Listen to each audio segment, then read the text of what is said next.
Well, you may know the Netherlands from its cheese and its tulips and wooden shoes, and maybe you visited one of our museums in Amsterdam with famous painters, Van Gogh, Rembrandt, Van Helst. But today we are here for something else. We are here for trade, and the Netherlands has been always very big on trade. As you can see, we are a small country surrounded by sea, so trade, operate globally, has always been very important. This is a picture of Amsterdam. Traditionally, Amsterdam was the center, but now it's more moved to Rotterdam with the big harbors. And this is like symbolizing that trade. It's a market fair. It's a newly building in the center of Rotterdam. It has apartments surrounding in there, and I think trade, and I think that's the focus of today, trade is very important, and administrative processes surrounding trade, like invoices, is for us a very important element. Just to give you an idea on where the Netherlands is, what kind of country we are, we have a decentralized unitary state with central government. There are ministries, agencies, some of them. Then we have provinces, 12. We have water boards, that's the institutes that keep our feet dry. And then we have municipalities. And all of them, they are independent government layers. So there is no such thing that a central government can decide what municipalities should do. So it means that if we talk about the rollout of something like an invoice, it has to be done by convincing, and it has to be done on several levels of approaching that. In the Netherlands, we have the budget for public procurement is about 73 billion, and that is divided in 33%, a third is on central level and 2/3 on local. 40% of that budget is above threshold, so that's European procurement we talk about, 60% is below, and 50% is services, or 30% supplies, and the rest works. Just to give you an idea on how our government and our public procurement looks like. Now, let's zoom into the invoice and what the initiatives we had. Well, it started, I think, in 2010, maybe even before that. There were several feasibility studies and impact studies, and all of these studies, they showed and promised us that when we shifted or moved towards electronic invoices, there were a lot to gain. There were savings to be made. So based on that, we started to set up an invoicing system. We created national standards, semantic standards, not only for the invoice, but for a full set of procurement messages like the order and payment. We created, developed a central hub. So this was a system that we set up, a portal. And the idea was that all could connect to this portal, and then we have interoperability. And at that time, the invoice was like the preferred channel. So in all of the purchasing conditions, it said you should send me an electronic invoice unless. And then we had all of these options to not accept an electronic invoice. And well, you can imagine what happened. All of the public procurement entities, they took the unless option. So there was not much change there. There was very low adoption of electronic invoices. We saw only the big companies like the tax company, and they implemented this because they had huge volumes, but there was not a mass adoption of electronic invoices. On a central level and on a local level, it was even worse. There was, like, from all of the numbers, I think only 5 entities connected to the central hub. So there was no real success in electronic invoices. Although we still have these reports about huge savings. So in theory, we had huge savings, but it didn't end up in practice. So in 2015, we had a change in strategy. It was along the lines with the developments in Europe. So the first one is we changed our national standards to European standards. You might know that the Netherlands has been heavily involved in developing the European norm. The NEN, the Dutch nationalization standardization body, was the secretariat of that commission. And another one, that's a very important one, is that we saw that this central hub that we developed was very costly. The maintenance on that was very costly. Why? The volumes were low. So it meant that we thought that we would lower the transaction cost of an e-invoice to, well, like 30 cents maybe, or 10 cents, or that area. That was the promise. But in reality, the transaction cost using this central hub was 10 euros. So there was no way that this architecture would give us that solution. Because this central hub was very big and it was supposed to connect all, but it wasn't used that much. So we changed the approach from one central hub to a more network approach. And I would like to just to explain, that's why I have two graphics here. This is the central hub approach. So it means we have the supplier on the left, and we have the customer on the right, customer being the government. And the suppliers, they all needed to connect to this central routing system. And then all the ministries and the local entities needed to connect on this routing system as well. And then we could route this. This has one flaw in it, and that is you have one single point of failure. And that's why the maintenance cost was that high. And it was because all the requirements, they just stack up. So this was a very sophisticated hub, but it wasn't used.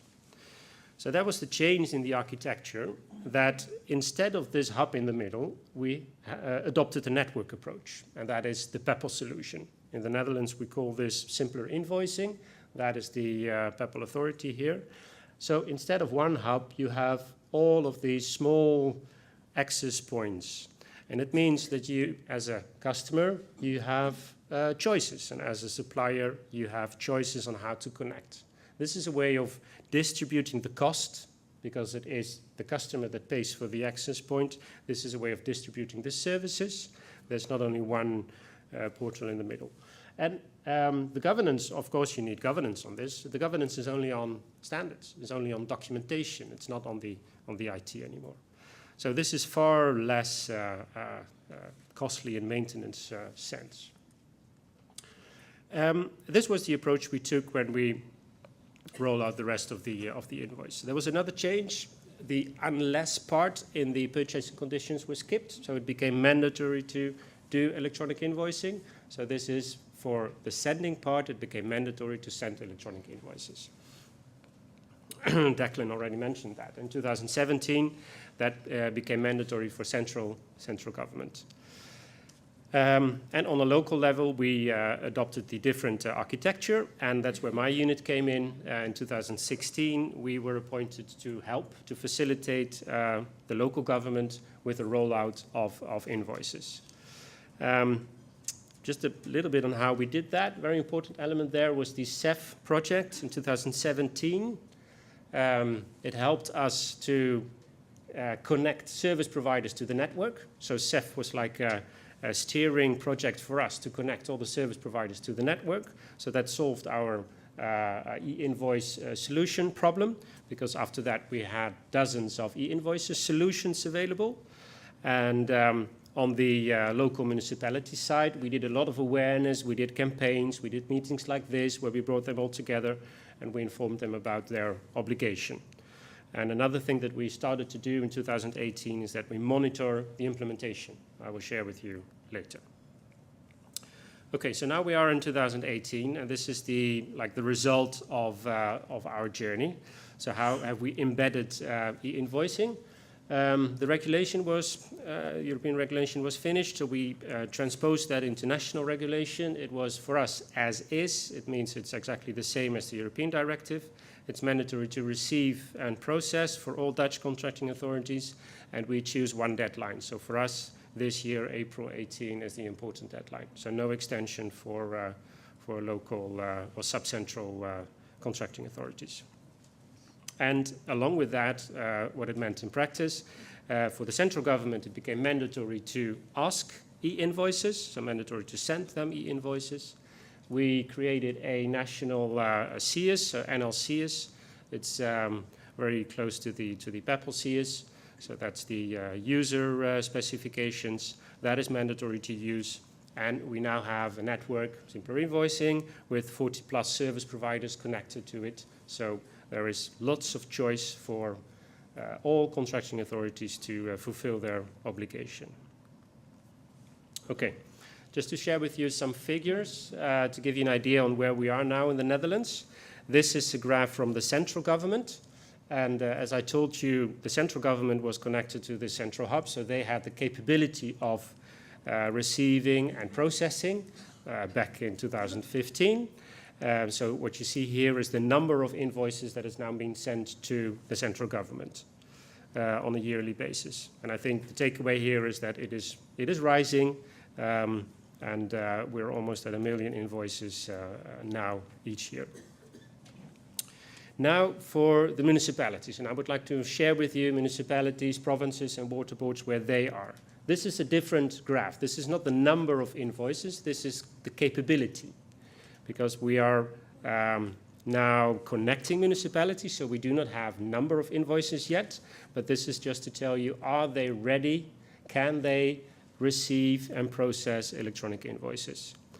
The green part is obviously the good part. Those are the municipalities that are available, that are able to receive it now. What you can see here is that although we started in 2016, so this is a 3.5-year program, and we did roadshows and we informed them, it is a very slow movement. When the deadline became clear, then they all started to move. So that was one of the important decisions, that do we need the extension of the deadline?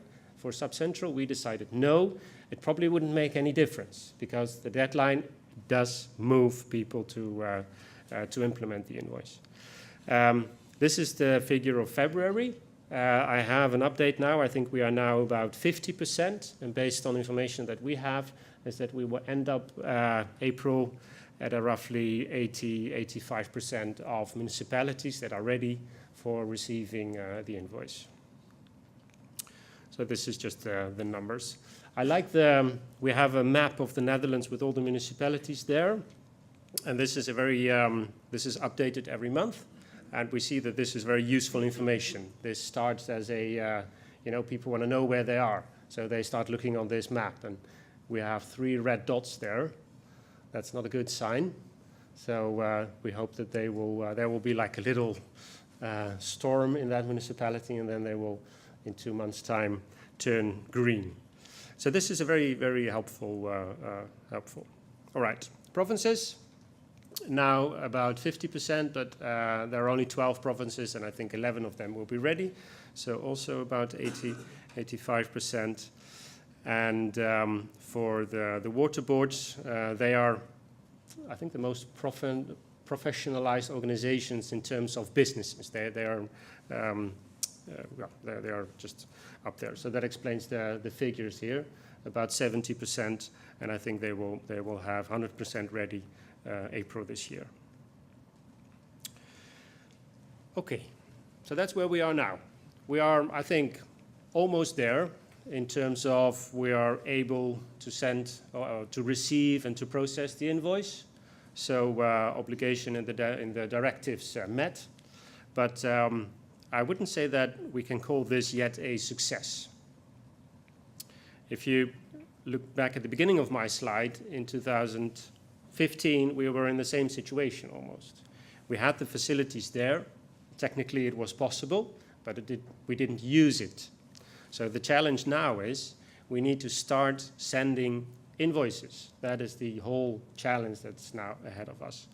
And the term that we use for that is onboarding. You need to onboard your suppliers. So all those municipalities and provinces and water boards that are ready to receive, we need to tell them, you are not ready yet. You need to take action to onboard your supplier. That's really the most important part, because if you don't do that, the supplier will not send you an electronic invoice.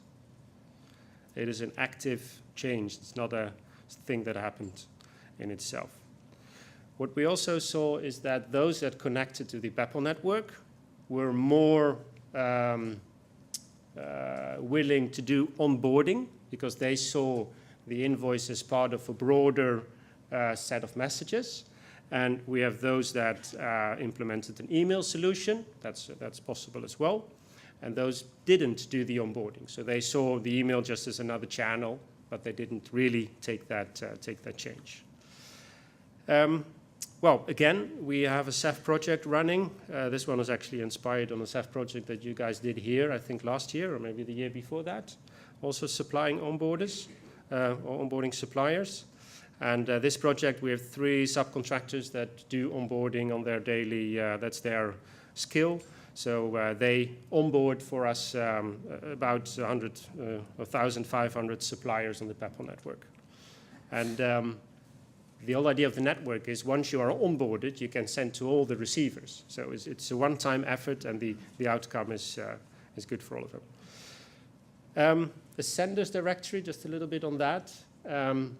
What we see now is that municipalities, they ask us who can send them the invoice. They don't know that. And we see suppliers that ask us who can receive the invoice. So again, a bit of waiting. Can we start now, or are we ready yet? So that's why we have a senders directory. There in the Peppol infrastructure, you have a receivers directory, so you can see you can receive. That's solved. But just to give visibility on those suppliers that are able to send, we have a senders directory. And yeah, this is discussions that we are having now within the ministry on policy level. What are the next steps? This is a digital transformation. The invoice is not it's not the end point. This is, I think, like one of the steps within the digital transformation that we are undergoing in public procurement. And just to give you an idea on how our line of thinking is that the 5 steps there are the steps in this digital transformation. And I think with the invoice now, we are on the step that we have digital data, structured digital data, and it is used by systems that are connected on an infrastructure. And if you take the qualification, the European Single Procurement Document was mentioned earlier. That's a qualification document. What we did there is we dematerialized the data. So it's not paper, it is yet digital data, it is structured, but we are not yet there that it is harmonized or that systems are connected. So I think in all the steps in public procurement, we will slowly go towards step 5 here, a automated use of digital data within a connected environment. And obviously this is, I put the European flag over there, this is something that we have to recognize that we are not in a standalone situation here. We are part of Europe. So every structurizing of digital data, every harmonization step, every connecting system step, that is within a larger ecosystem, like Peppol working closely with CEN workshops, CEN technical committees. Okay, to close. Am I still in time? Yeah. I have three key learnings that I would like to share with you. They were learnings that we had, so I hope they are useful. But this I think was key to our success. And the first one is that you need to provide some kind of guidance. You need to steer this transformation. What we saw at the beginning is that when you just create the facilities, still nothing happens. You need to have some kind of mechanism to steer this transformation. And I think because it is a transformation in an ecosystem, we all need to jump at the same time, and you need to steer that. You cannot just wait and see what happens. Regulation is very helpful for that. Deciding on one architecture is very helpful for that. Giving guidance on how to implement is very helpful for that.